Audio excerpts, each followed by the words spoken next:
আজকে বানাতে চলেছি কচুর ফুল। তোমরা অনেকেই চিনে থাকবে এই ফুলগুলো। আর এই কচুর ফুল কিন্তু খুবই উপকারী। তোমরা দেখতেই পাচ্ছ সবগুলো ফুলের রং কিন্তু একরকম নয়। এই ফুলগুলো যখন কচি অবস্থায় থাকে তখন এর রংটা খুবই হালকা থাকে, আস্তে আস্তে রংটা গাঢ় হয়। তো আজকে বানাবো কচুর ফুলের টক। তার জন্য নিয়েছি এখানে আমি 1 আঁটি কচুর ফুল। এবার চলো কিভাবে বানাচ্ছি দেখে নাও। প্রথমেই ফুলটাকে আমরা কেটে নেব। এই ফুলের পুরোটা কিন্তু খাওয়া যায় না, কিছু অংশ বাদ দিতে হয়। যেমন দেখো, আমি কিন্তু ফুলের গোড়ার দিকটা ঘুরিয়ে ঘুরিয়ে গোল করে কেটে ফুলের ভেতরে যেই শীষটা ছিল সেটাকে বের করে নিয়েছি। এবার মাথার দিকের কিছুটা অংশ বাদ দিয়ে আমি গোল গোল করে কেটে নেব। একইভাবে সবগুলো ফুল আমি কেটে নিয়েছি। এবার ভালো করে জলে ধুয়ে নেব।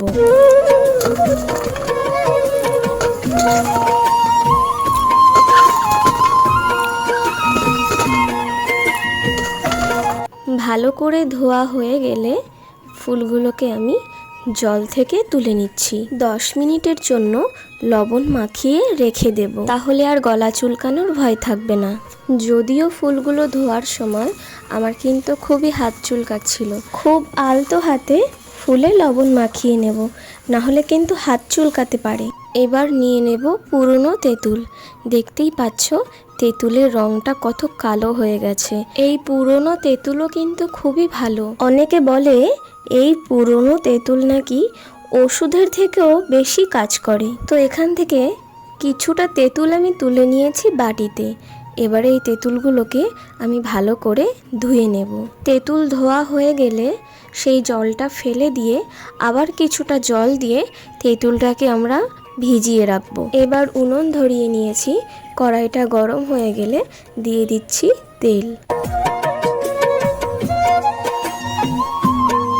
তেল গরম হয়ে গেলে সর্ষে আর শুকনো লঙ্কা ফোড়ন দিয়ে নিচ্ছি।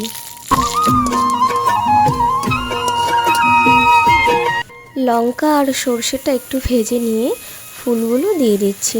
যেহেতু আগে থেকেই ফুলে লবণ মাখানো ছিল তাই এখানে আর লবণ ব্যবহার করছি না। এবার একটু নেড়ে চেড়ে ঢাকা দিয়ে দেব।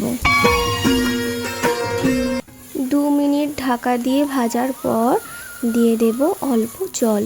ফুল সেদ্ধ করার জন্য আবারও ঢেকে দেব। 1 মিনিট পর ফুলগুলোকে আবারও একটু নেড়ে নেব।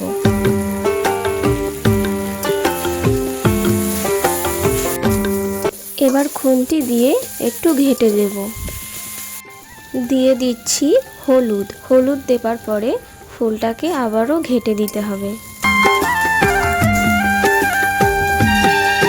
এবার দিয়ে দেব জলে ভিজিয়ে রাখা পুরনো তেঁতুল। তবে এই রান্নাটা কিন্তু পুরনো তেঁতুল দিয়েই করতে হবে তার কোনো মানে নেই। তোমরা চাইলে যে কোনো পাকা তেঁতুল দিয়েই করতে পারো। দিয়ে দিচ্ছি সামান্য চিনি। অল্প আঁচে পুরো জলটাকে শুকিয়ে নেব। কচুর ফুলের টক বানানোর ক্ষেত্রে যেটা মাথায় রাখতে হবে যে এই ফুলটাকে তোমরা যতটা ঘেঁটে ঘেঁটে রান্না করতে পারবে ততই কিন্তু খেতে ভালো লাগবে।